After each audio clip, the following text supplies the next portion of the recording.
왜 우리는 안 좋은 일로 인해 기분이 가라앉으면 혼자 있고 싶다는 생각이 들까요? 바로 혼자일 때의 위로 효과를 잘 알기 때문입니다.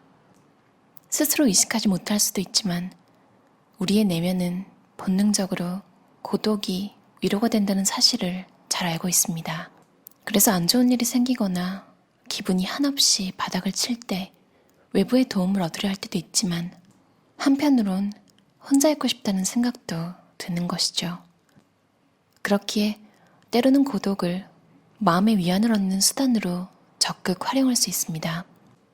간혹 안 좋은 일이 있을 때 친구들과 떠들썩하게 놀면서 기분을 풀려고 하는 사람이 있습니다. 한참 시끌벅적하게 놀 때는 즐겁지만 다음 날이 되면 기분이 오히려 더 개운치 않을 때도 많습니다. 마음이 복잡할 때는 혼자 조용한 환경에서 위로받는 편이 현명합니다.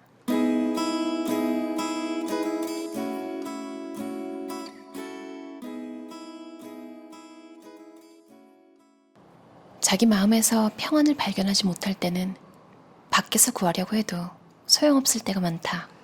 프랑스의 서상가인 라로슈프코가 한 말입니다. 사람은 누구나 어디에서도 마음의 평안을 발견하지 못할 때가 있기 마련입니다. 우리는 미래에 대한 막연한 불안을 느낄 때가 있습니다. 인간관계가 잘 풀리지 않을 때도 있습니다. 때로는 일로 인한 엄청난 중압감에 금방이라도 쓰러질 것 같을 때가 올지도 모릅니다. 그런 상태일 때 외부에서 평안을 얻으려는 사람이 있습니다. 대표적으로 친구와 함께 어딘가로 놀러가는 행동을 예로 들 수 있습니다. 물론 이것도 방법입니다. 하지만 자꾸 다른 방법을 통해 울적한 기분을 떨쳐내려고 하면 오히려 본래의 불안감이 더 도드라질 뿐 진정한 평안은 얻지 못합니다. 밖에서 평안을 구하려는 잘못된 시도 때문에 오히려 역효과가 나기도 하죠. 불안이 엄습해오는 순간에는 나의 내면에서 평안을 구하고 조용히 마음의 회복을 기다리는 편이 좋습니다. 아무도 만나지 않고 고독하게 있고 싶을 때는 조용히 명상에 잠기는 것도 좋습니다. 앞에 이야기와는 반대로 안 좋은 일이 있을 때 혼자 있고 싶다는 생각이 절로 드는 날도 있습니다. 살다 보면 상사에게 꾸지람을 듣고 자신감을 잃을 때가 있습니다. 동료가 업무를 끝내고 놀러 가자고 권해도 거절하고 되도록 빨리 집에 돌아가서 쉬고 싶죠. 아니면 친구가 단점을 지적하는 바람에 기분이 상할 때도 있습니다. 그럴 때는 사귀는 사람에게 연락이 와도 오늘은 혼자 있고 싶다며 만남을 거절하기도 합니다. 불교의 경전 중 하나인 무량수경에는 다음과 같은 내용이 있습니다. 사람은 다양한 사람과 관계를 맺으며 살아가지만 결국은 혼자 태어나고 혼자 죽는다. 혼자 왔다가 혼자 가는 게 인생이다. 이 이야기는 인간은 어차피 고독한 존재라는 사실을 깨닫게 합니다. 우리는 사랑할 사람이 있으면 좋겠어. 좋은 친구를 사귀고 싶어 라는 바람을 갖고 살아갑니다. 물론 원하는 대로 좋은 배우자와 친구들에게 둘러싸여 행복하게 사는 사람도 있겠죠. 하지만 만남이 있으면 이별도 있습니다. 부부라면 어떤 사정 때문에 배우자와 갈라설 수도 있고 사별할 수도 있습니다. 아니면 친구와 싸우고 연락을 끊을 수도 있습니다. 혹은 이별의 충격 때문에 정신적으로 지쳐 삶의 의욕까지 잃는 사람도 있습니다. 그렇다면 차라리 처음부터 인간은 결국 혼자이며 고독한 존재임을 인식하는 편이 좋지 않을까요? 아무리 발버둥 쳐도 인간은 절대 고독에서 벗어날 수 없다고 마음속으로 명확하게 선을 그어둡시다. 이렇게 생각하면 소중한 것을 잃거나 가까운 사람과 헤어져도 동요하지 않고 평상심을 유지할 수 있습니다. 어떻게 보면 이게 보통 소위 말하는 해피형 마인드랑 조금 비슷한 것 같기도 해요. 이게 인간관계라는 것에 밸런스를 맞추는 게 인간관계라는 것을 생각을 하고 살면 되게 힘든 것 같아요. 인간관계에 큰 비중을 두지 않으면 좀 기분 나쁜 말을 들어도 크게 그 사람한테 반응이 일어나거나 그러지 않고 그냥 다시 본인이 원래 하던 일, 더 중요한 일에 집중이 쉬운데 외롭다고 느낄 때, 고독하다고 느낄 때 그때 인간관계의 비중이 마음속에 너무 커져버리잖아요. 이게 웃긴 게 돈이 없을 때 돈 생각을 더 하게 되잖아요. 그거랑 되게 비슷한 것 같아요.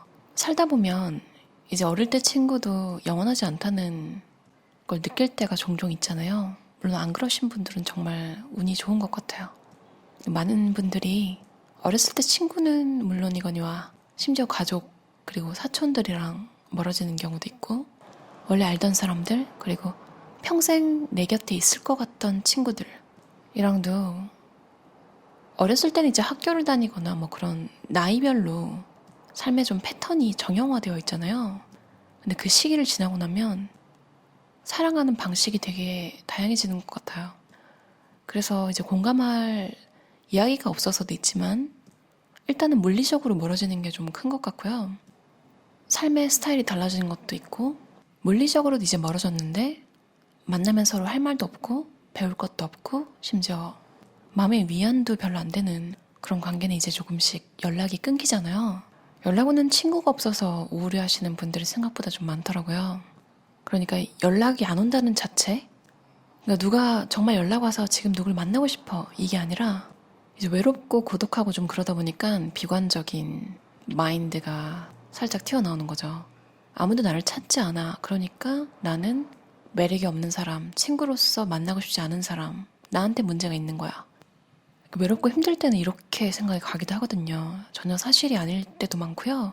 그냥 사람이 환경에 따라서 아는 사람, 그러니까 인맥도 재산이라면 솔직히 태어날 때부터 주변에 사람이 엄청 많은 사람도 있잖아요. 뭐 가족이나 친척이 너무 많고 또 부모님끼리 또 돈독해서 자녀들도 잘 지내고 그런 베이스가 굉장히 기반이 탄탄한 사람도 있고 또 학창 시절에 뭔가 학교 친구들이 운 좋게 다 잘 맞는 비슷한 스타일의 친구들이 많이 있었을 수도 있고요. 다양한 변수가 존재하고 어쩌면 여러분이 지금 외로워하고 좀 고독한 이유 중에 여러분이 사람들을 밀어낸 이유는 0%일 수도 있어요. 내가 나를 좋아하고 내가 나랑 친구가 되고 싶어. 그러면 그냥 아직 때를 못 만나거나 나를 알아줄 환경을 아직 못 만났다고 생각하시는 게 맞는 것 같아요. 그냥 그런 환경이랑 그런 때를 좀 기다리면서 여러분이 해야 할 일에 집중하면서 좀 기다리는 것도 괜찮은 것 같아요. 친구나 연인이 없다는 이유로 외롭다며 고민하는 사람이 있습니다. 심지어 남과 비교해 열등감을 느끼기도 하고 더 심한 경우엔 나는 행복하지 않다며 자책하고 자신의 미래를 불운하게 여깁니다.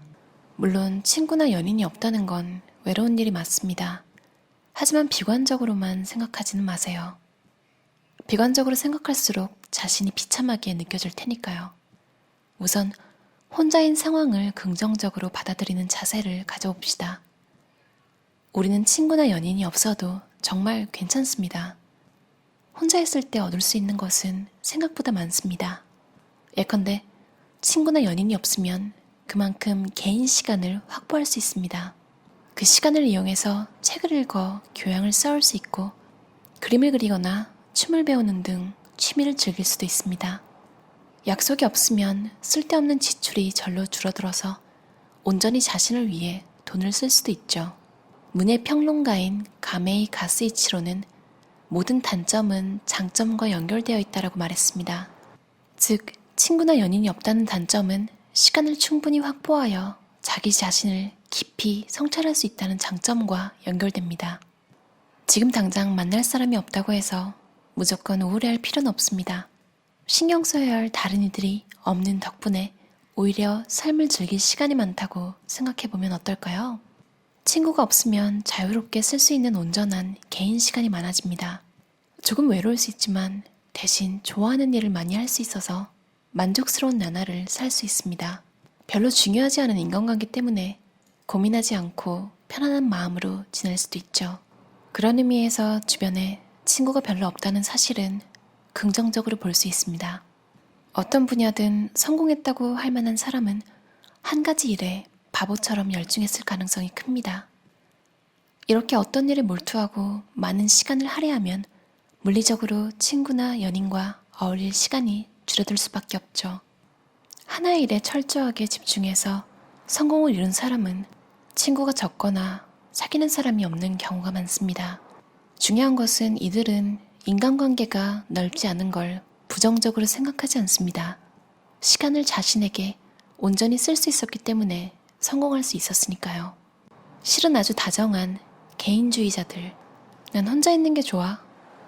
혼자 여행을 가거나 혼자 행동하는 걸 즐기는 편이야 라고 말하면 협조성이 없고 타인에게 차갑고 삐뚤어진 성격이라고 생각하는 사람이 있습니다. 그런데 실제로는 그렇지 않습니다. 심리학 연구를 통해 혼자 있는 걸 좋아하는 사람은 회사뿐 아니라 친구나 가족 등 인간관계에서 협조적인 자세를 보이고 정도 많다는 사실이 밝혀졌습니다. 왜냐하면 자립심이 있어서 마음이 차분하며 안정되어 타인을 존중할 줄 알고 적절한 거리를 두고 사람을 대하기 때문입니다. 혼자 있는 걸 좋아하는 사람은 비사교적이고 협조적이지 않다는 주장은 일부 사람의 편견에 지나지 않습니다. 혼자 있는 사람은 자신의 삶에 대해서 깊이 생각합니다. 모든 일을 직접 결정하면서도 혼자 힘으로 세상을 사는 것이 아니라 많은 사람의 도움을 받으며 살고 있다는 사실도 알고 있습니다. 그리고 주위 사람에게 감사하면서 인간관계를 소중히 하는 일이 곧 자신의 행복으로 이어진다는 것도 압니다. 외로움은 남이 해결해주는 것이 아니다. 고독해져서 외로움을 느낄 때 흔히 고독감을 느낀다라고 말합니다. 고독이라는 단어는 본래 혼자 있는 상태를 뜻하며 고독을 맛보다 혹은 고독을 즐기다라는 식으로 표현합니다. 이런 표현 방식에서 알 수 있듯이 고독 안에는 위안, 충실감, 평안 같은 긍정적인 의미가 포함되어 있습니다. 예를 들어 사랑하는 사람과의 이별을 겪은 사람이 느끼는 감정 상태는 일반적으로 외롭고 괴롭고 고통스러울 겁니다. 이는 고독감이라 표현할 수 있죠. 역설적이지만 이런 고독감은 다시 고독에 의해 해결되기도 합니다. 고독 안에는 외롭고 괴로운 감정을 위로하고 누그러들게 하는 효과가 있기 때문입니다. 일반적으로 우리는 많은 사람에게 둘러싸여 있을 때도 고독감을 느낍니다. 회사 안에서 고독감을 느낀 한 남성이 있었습니다. 그는 평소에 상사와 동료 등 수많은 사람에게 둘러싸여 일하면서도 고독했습니다. 주위 사람들은 그의 사고방식을 이해해주지 않았기 때문입니다. 게다가 말도 안 되는 오해까지 받고 있었습니다. 그의 고독감은 남에게 이해받지 못해서 발생했으며 오해를 받아 슬프다는 감정까지 포함된 것입니다. 그는 고독감을 어떻게 다스렸을까요? 해답은 결국 고독이었습니다. 그는 회사에서 퇴근한 뒤 늘 혼자서 책을 읽거나 음악을 듣는 시간을 가졌습니다.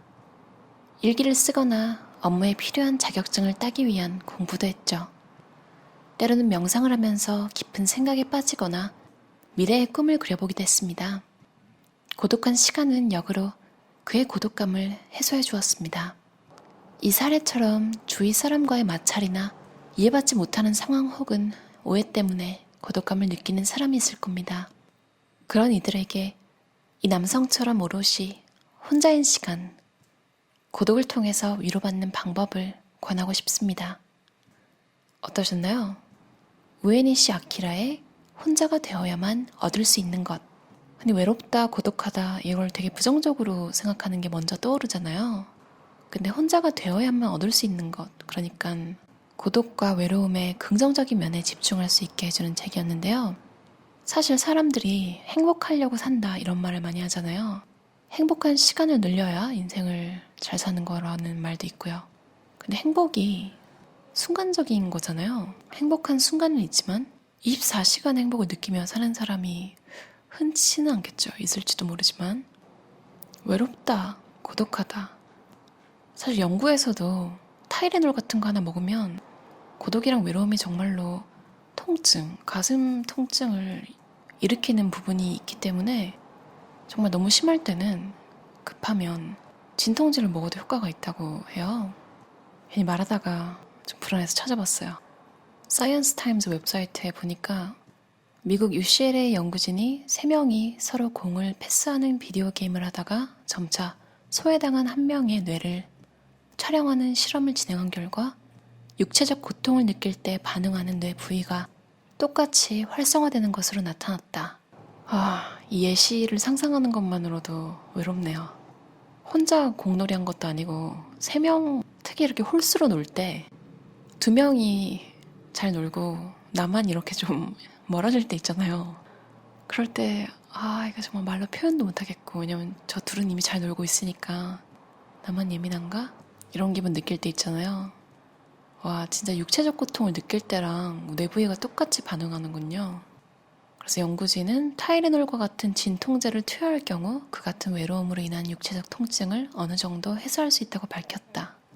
포유동물을 비롯한 대부분의 동물은 짝짓기와 새끼를 양육할 때만 빼고 평상시에 혼자 산대요.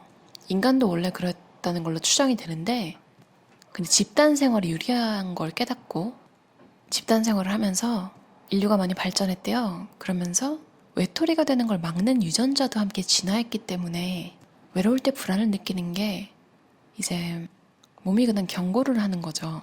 혼자 소외됐을 때 빨리 복귀해가지고 안전하게 있으라고. 가끔 이렇게 감성적으로 말고 좀 과학적인 실험 같은 걸 찾아보는 것도 도움이 되는 것 같아요. 너무 슬프다, 외롭다, 고독하다라는 감정에 매몰되지 않고 한 발짝 떨어져서 다양한 이유들을 찾다 보면 어느새 그랬던 감정들이 좀 한풀 꺾여 있더라고요. 지금 밀레니얼은 왜 가난한가 라는 책을 읽고 있는데요. 또 이 책에서는 자본주의가 발전하면서 외로움과 고독도 사회적으로 늘어날 수밖에 없는 구조라고 해요. 그냥 여러 가지 다양한 이유들을 생각해보면 정말 진부한 말이지만 도움이 되는 말. 피할 수 없다면 즐길 필요까지는 없는데 그냥 피할 수 없다면 어쩔 수 없죠 뭐. 그런 생각을 할 시간에 그냥 내가 해야 할 일을 조금 더 집중해서 해야겠다. 그리고 이런 감정적인 불편함, 불쾌감은 신체적인 불편함에서 오는 경우도 많대요. 물부터 마시고 내가 배가 고픈지 혹은 샤워가 필요한지 특정하게 먹고 싶은 음식이 있는지 참 여러 가지 생각을 하면서 이런 것들도 챙기고 나면 외로움, 고독 이런 것들이 스스로 지쳐서 나가 떨어져 있을 것 같아요. 혹시 코로나 때문에 많이들 좀 처져 있잖아요. 건강 잘 챙기시고 맛있는 것도 스스로에게 좀 먹이시고 향초도 하나 태우시고 이렇게 조금 힘든 시기를 나 자신에 대해서 더 집중하는 시기로 이용하는 것도 괜찮은 것 같아요. 그럼 들어주셔서 감사합니다. 편안한 저녁 시간 보내세요.